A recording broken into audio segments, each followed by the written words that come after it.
कल यूपी के लिए बड़ा दिन है। कल ही तय होने वाला है कि यूपी की सत्ता पर कौन काबिज होगा और किसे जनता सबसे बड़े दल के तौर पर चुनेगी। कयास तो हर दल के नेता लगा रहे हैं, उन्हें ही जनता गले लगाएगी। लेकिन इसी बीच समाजवादी पार्टी के अध्यक्ष अखिलेश यादव को एक बात अंदर ही अंदर खाई जा रही है और वो बात है ईवीएम की सुरक्षा की। इसी मुद्दे को लेकर उन्होंने प्रेस कॉन्फ्रेंस की और समाजवादी पार्टी के कार्यकर्ताओं से ऐसी अपील की जिसे जानकर आप भी हैरत में पड़ जाएंगे।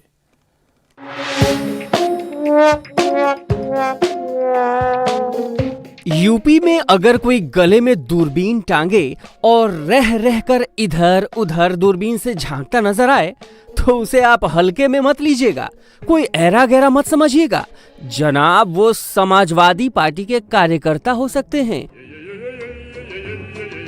कोई बड़े नेता हो सकते हैं, और अगर किसी गली में अखिलेश यादव भी दिख जाएं तो कोई बड़ी बात नहीं।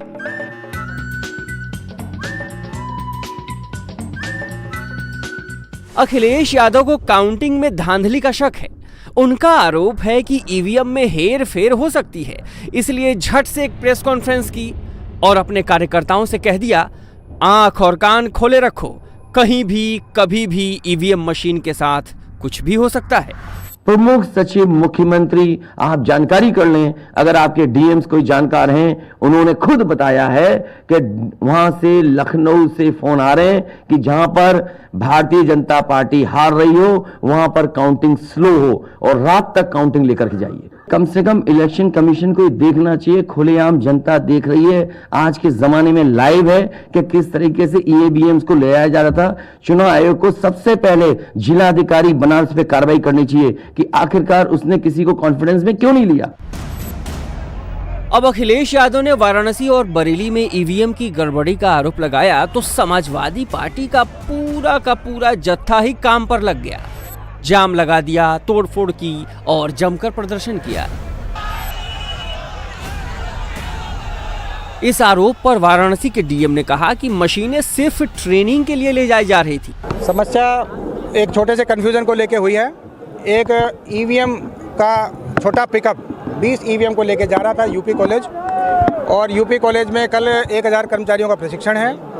काउंटिंग की सेकंड ट्रेनिंग कर्मचारियों की है, क्योंकि परसों यहाँ पे काउंटिंग होनी है। सेंट्रल गवर्नमेंट के कर्मचारी जो काउंटिंग कराते हैं उनका फर्स्ट प्रशिक्षण इसी ईवीएम के माध्यम से उसी यूपी कॉलेज में हो चुका है। कल उनका सेकंड प्रशिक्षण था, और क्योंकि प्रशिक्षण के दौरान कंट्रोल यूनिट और वीवीपैट की ज़रूरत पड़ती है जिससे वो गिनवाई करते हैं, उसी को लेके वहाँ पे जो 20 ईवीएम का पिकअप जा रहा था उसको कुछ लोगों ने पकड़ लिया, घेर लिया, और ये स्प्रेड किया गया कि ये पोलिंग वाली ईवीएम है। अखिलेश यादव के आरोपों पर यूपी के डिप्टी सीएम ने पलटवार किया। केशव प्रसाद मौर्य ने कहा कि अखिलेश एग्जिट पोल को देखकर बौखला से गए हैं। कि समाजवादी पार्टी के मुखिया श्री अखिलेश यादव जी पराजय की सुनिश्चित संभावना को देख करके घबरा भी गए हैं, बौखला भी गए।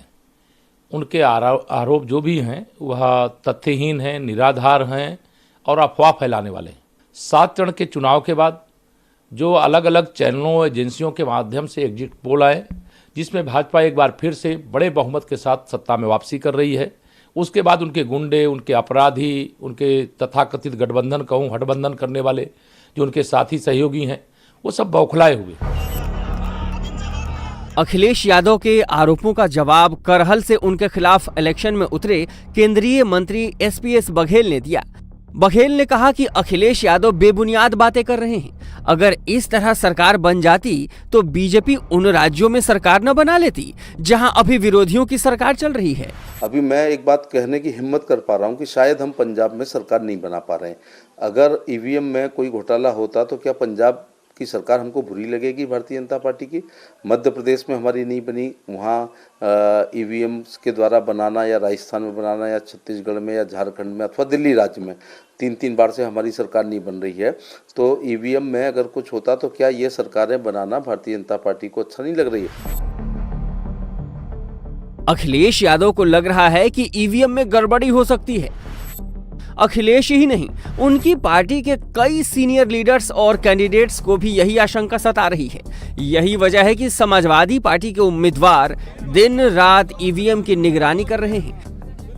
समाजवादी पार्टी के उम्मीदवारों ने ईवीएम की निगरानी के लिए अपने कार्यकर्ताओं और समर्थकों की ड्यूटी लगा रखी है। लोग 8-8 घंटे की शिफ्ट में ईवीएम पर कड़ी नजर रख रहे हैं। मेरठ की हस्तिनापुर विधानसभा सीट से समाजवादी पार्टी के उम्मीदवार तो दूरबीन से ईवीएम की निगरानी करते दिखे। नतीजों का काउंटडाउन शुरू हो चुका है। अब महज कुछ ही घंटे शेष बचे हैं। ऐसे में आगे आगे देखिए होता है क्या।